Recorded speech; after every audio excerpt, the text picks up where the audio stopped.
Welcome to this episode of Family by Design. We're titling this, We Didn't Stay on Topic, and it wasn't because we didn't have a topic, but we literally didn't stay on topic. So, but we really jumped into some really great stuff. You're going to be really blessed as you listen, and we kind of started this off just with talking about, what's the best gift? What's the greatest gift that a husband can give his family? And so that just sprungboard into a lot of other things. And you're going to be blessed. We had a lot of fun. You're going to be really, you're just going to enjoy this. So enjoy. All right. I have a great question for you. Are you ready for this? As ready as I'm going to be. Okay. Well, I already know what the question is because we talked about it beforehand. You're going to ask the question for the sake of our listeners. Yes. I'm going to ask Well, you. I didn't give an answer to it, so. Wow. What is the greatest gift as a husband or you as a father can give to your children? Obviously, just my presence being there. Definitely. That is it. That's it. I'm a gift. That's the answer. You are the gift. It is a very good question. And I mean, the simple answer could just be Jesus. Well, of course. Yes. So I'll say that's the obvious answer and the number one and most true answer. But so outside of that would come underneath of that. I feel like you have an answer because you came up with this question. So I feel like you have an answer, but I'm going to give my answer and then you can correct me. Oh, I love that. Yeah. So ask it again. The greatest gift, is that how you said it? What is the greatest gift a father could give to their children outside of Jesus?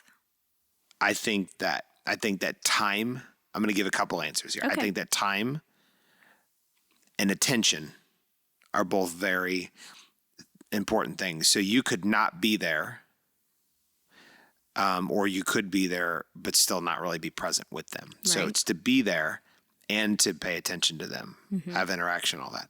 I also think loving other people well, primarily their mother. I think loving his wife, their mom, is very important, is a huge thing. And then I'm going to give one more answer. I also think humility which all of that is tied to humility, but I think humility is incredibly important for men. It's actually something I think is really lacking in men in our world. So next to Jesus, I think those are the things that come to me that I think are important. So humility, loving their spouse, and then giving time and being present while you're giving time. Yeah. Yeah. Those are really great answers. I was going to say loving your wife. I think that is such a critical, because that is like the institution of marriage is a gift and it should be valued and honored, and teaching our children, especially like the next generation, how to do that well, effectively, rightly is going to propel the institution of marriage further. I agree. What does that look like? Yeah. What does that look like? I'm asking you, what does that look like? For you to love me well? We're not talking about me. We're talking about other men loving their wives. In general? Yes. Okay. What does that look like for me? I think, in general is not, demanding your way, honoring the position that they have, praying for your wife, loving her for who she is and not what she can do for you. And, again, just preferring that person. And to me, it's just relationship. So what does relationship? Let me ask you this question in light of, because you brought out something that's loving your wife for who she is and not just what she can do for you. What does that look like in a home? Because, so you take the I believe the biblical model, and typically what we see, and I think on average, the woman being the homemaker, the wife being the homemaker, and the mother, and doing those things that she does at home. I mean, typically this is how it works. While the man is making a living, she's making the home. Right. And I think it is biblical. It is. And I think it's and right. It's beautiful. Men are leaders. They're hunters. They're gatherers. They're providers. That just by their nature, they're wired like that. And women are nurturers. When a kid's crying, the man can be like, "Stop." And the woman's like, "Oh, what's wrong? Oh, let me get to the heart of this thing." Yeah. So since she's there serving the home, how is that line drawn properly between her serving him versus him just loving her, regardless of whether she quote serves him? Because if she's going to serve the home, it's also going to be involved with serving the husband. But where's the line at with that? What does that look like? How should that be handled? Because I know that I haven't always handled it right, but I've never been demanding of you. Never. There's a lot I couldn't say never about, but I've never been like, "You will cook me food, woman." Like, I've never had that mentality. That's good. But you do take on that role. Right. And you'd never expect me to cook dinner. And I always just have an expectation that you're going to cook dinner, or that you're going to be like, "I'm not cooking." So I'll have the expectation that you are taking us out. Yeah. And so speaking to that, maybe I might hear some things that I need to grow in this. So for who she is and not so when you're first dating and getting to know somebody, you don't know actually how well she's gonna make a household or serve a household. You can get a pretty good idea by the mom typically, but you don't really not know. Always. You're right. You don't know everything. And I think a lot of that, transforms as you just go through life and as you develop into having a family and whatnot.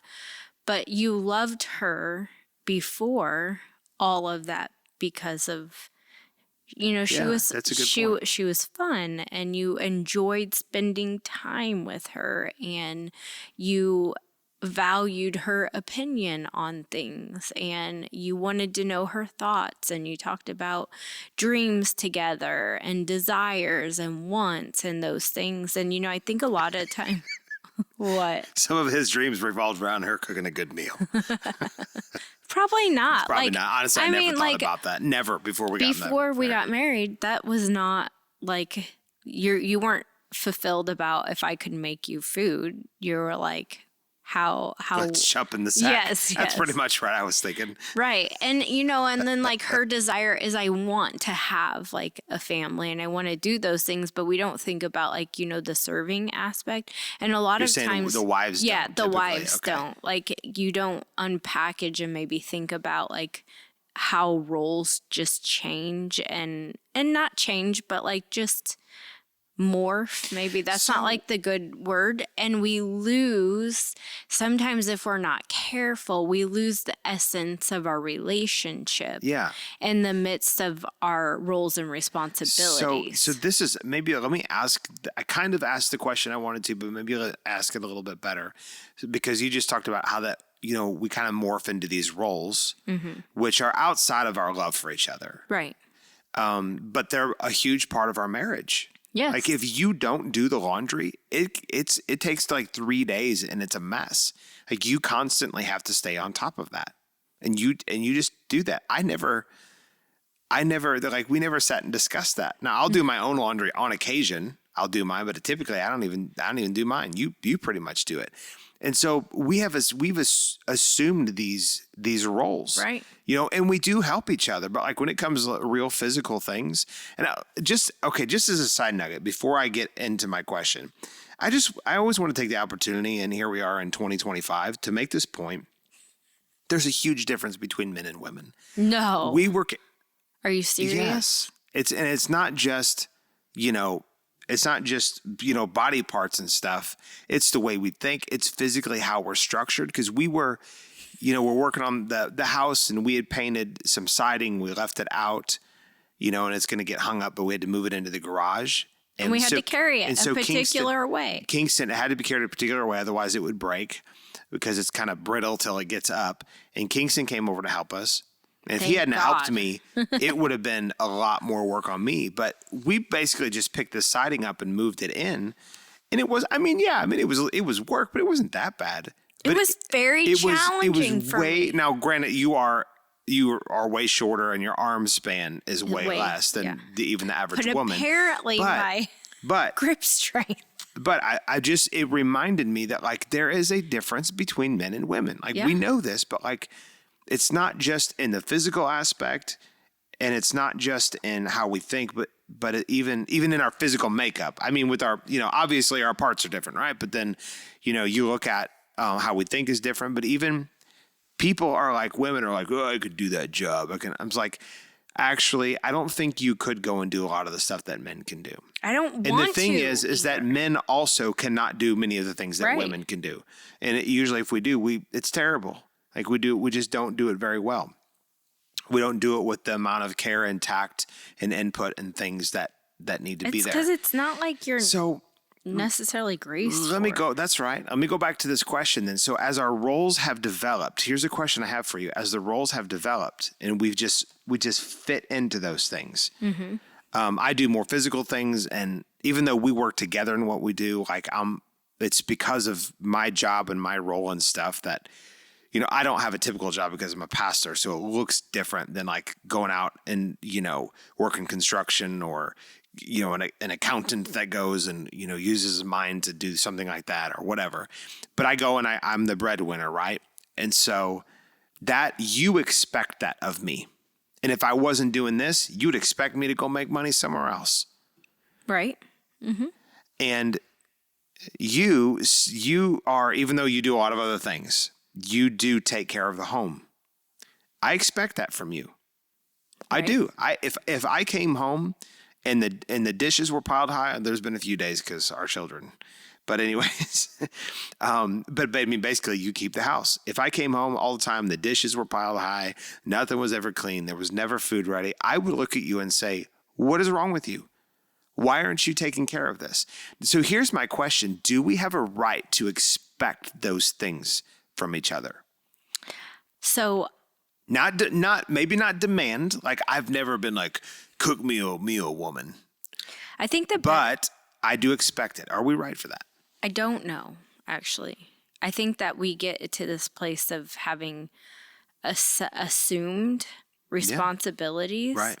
And we just do it because of where life is taking us and leading us.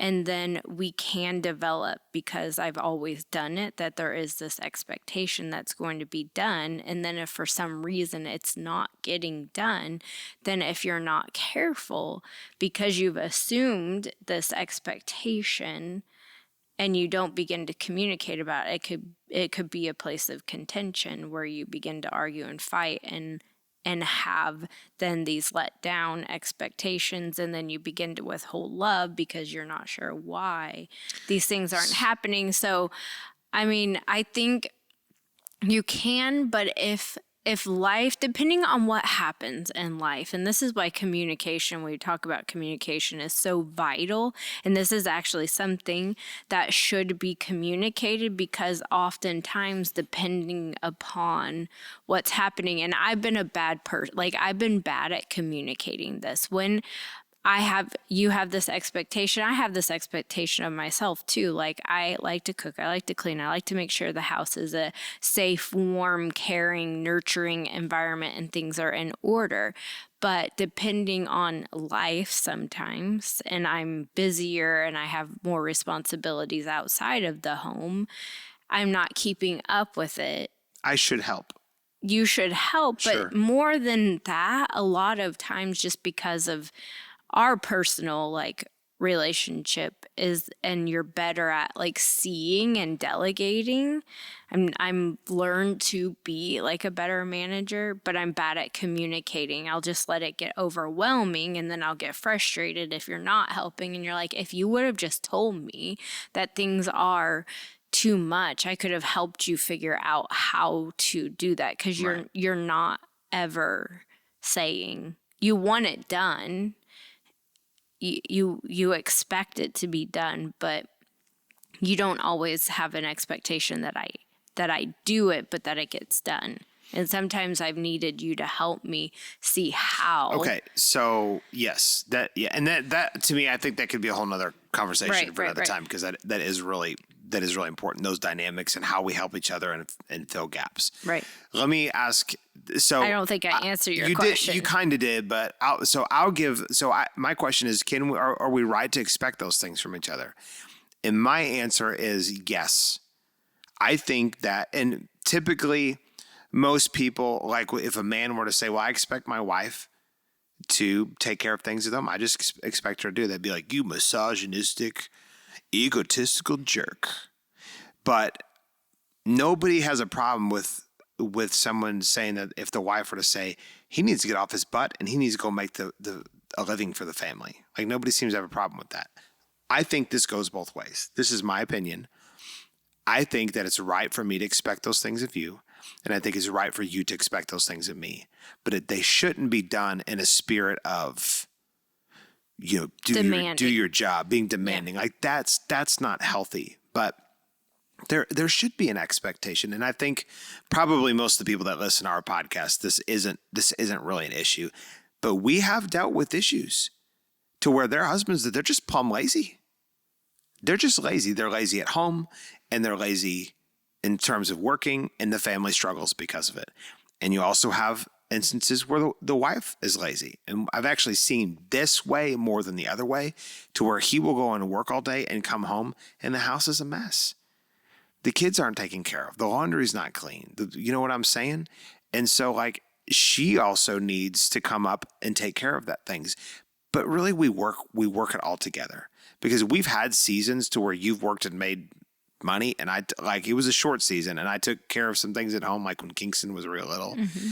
And as much as I love Kingston, I hated staying home and feeding him and changing his diaper and stuff like that. I hated it so much that most of those days I would get out of Bible college and I'd come home and I would get him, and I would take him to Fazoli's and eat spaghetti. This was a pretty good stint. The boy loves spaghetti, and I could take him in there. They provided a bib and a high chair, and the food was relatively cheap. I put a bib on him, and I put a plate of spaghetti there, and he would dig in and eat until his heart was content. I'd wipe his hands and face off, and I'd get up and leave, and all the mess was left there in the restaurant. And they provided all the stuff, so obviously it was okay. So I was not even though I love that time with him, that's not my role. I don't fit that role really well. And so I think it comes down to how people have things worked out. But I do think we should be able to expect things out of people, out of our spouse. We should be able to expect things out of them, but not demand. If things aren't right, we need to go in and communicate and say, how can I help you? How can I help make this better? Because even around the house, like there's things that happen around the house that I hung a shelf above the washing machine because you needed to put your laundry soap on that shelf. Right. You just expected me to hang that. And as a matter of fact, I'm pretty sure you told me to. You're like, I need this shelf here. Here's the shelf. Get a couple brackets and do it. Now, let me just say And if you had hung that shelf, it probably would have fallen because I had to put a special wall anchor in for it. And it would have been crooked too, because I don't level things right. Yeah. But I knew that if I was going to try to hang it, I knew that if I did it, I considered, I didn't want to. It would have been unlevel? No, okay. About wires and water and the walls. Both of those things are in that wall. Yeah. And I didn't want to make more of a mess. So I just figured it would be better. And then have me go, why didn't you ask me to do it? Right. And there's because you knew that if you did that, you wouldn't have been the one to fix the wires and the water lines. It would have been me opening that wall up and fixing it. And if anybody was going to drill into a water line or a wire, I want you. I'm actually pretty good at it. I've done it several times. Yes. So then you had an expectation, not only for me to hang the shelf, but then you went through this whole process. Like if that shelf got ruined, you expected me to fix it. Mm-hmm. You were already down the road in your mind. Like, Kent's going to have to be the one to fix it. And so it was out of sympathy for me that you had me hang the shelf. That's So exactly so right. there's all Anyways, these dynamics, and so I think what was our original question was question of like, this? what's the best gift you can, or the Yeah. best thing you can do for your I children? actually like which where is this podcast went. I mean, Yeah. we really veered off, but to it was love, good. to love your wife. And I think, how do you do that? Yeah. Was like kind of the question. But we did unpackage some other really, really great things. So it was overall. I think the way that we do that, and it really goes both ways. But I think coming in for me into this year 2026 and about it being the year of the men, I think men need to be able to answer the tough questions. And one of those questions is, what is the best gift you can give your family? And to love your wife well is really important. It really fixes, it heals, it brings things into alignment, it brings order, it brings the presence of the Lord. It does so much in a home for the husbands to love their wives correctly. And when a husband loves his wife properly, then she wants to serve him and honor him. Yeah. So it becomes like this beautiful place. And then your children see a good working relationship. Yeah, and loving your wife isn't just taking her on a date and giving her a great meal and Which I being think is romantic, because most of the time a guy's thinking about himself when he does that anyways. right. Let's be real, men. Because It's like, ooh, well, this will equal what to. will the end of the date end up like?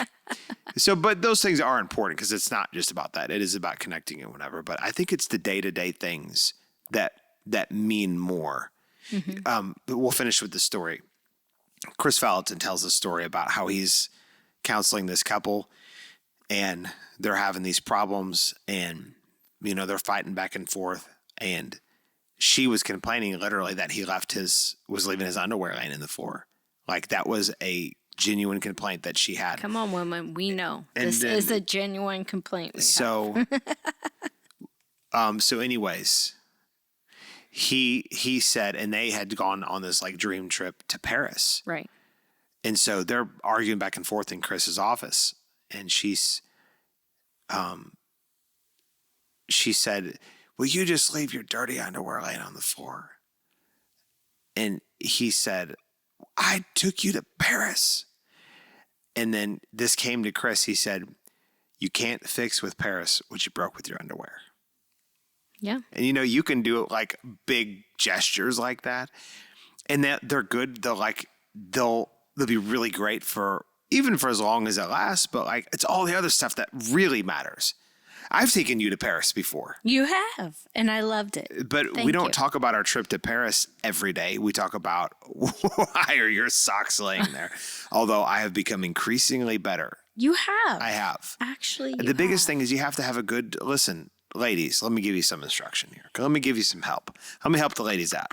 You have to. Men we're waffle brains. Mm-hmm. Women are spaghetti brains, and they can pull out all the spaghetti noodles and know which one's which. Men are waffle brains. You have to say, dirty socks go here, and make it simple. But what about? We're like pets. You have to train us. But what about whenever you do have the receptacle and the dirty socks still end up right next to it? Thank you for tuning in to this episode of Family by Design. It's going to be okay. It is a day-to-day thing. Next episode is going to be how to fix what your husband broke with his socks. Yes. And one thing, actually, this is a great thing to know. Husbands, like just saying thank you and showing appreciation and saying like, just words of affirmation or however she receives love. If you do those things, then for her, it's going to reciprocate love, and then she'll continue to want to serve you. So for me, I'm not actually words of affirmation. Although I do like it when you say, thank you for doing this. I appreciate that. But I'm acts And of then service. basically, so as the song says, a little less talk and a lot more action. And you'll get the action if you're nice, okay? If you love me. Yes, and that's not a manipulative thing. No. That is it can be a manipulative thing. Right. Let's be clear. But that's you love right and you love right. Because a loving relationship, it goes both ways. And if a man treats his wife like garbage and then expects for her to cozy up to him at night, Trash. That is trash. Yeah. Not going to happen. It also goes the other way, that if a woman is, sour and naggy and whatever, I mean, I'm not saying your husband shouldn't love you even if you don't love him right, but good luck with that. So. Okay, there we go. There we go. Well, so many things were said. A lot of things were said. There you go. You have enough that you can take this and start your own podcast if you want, just from that one podcast.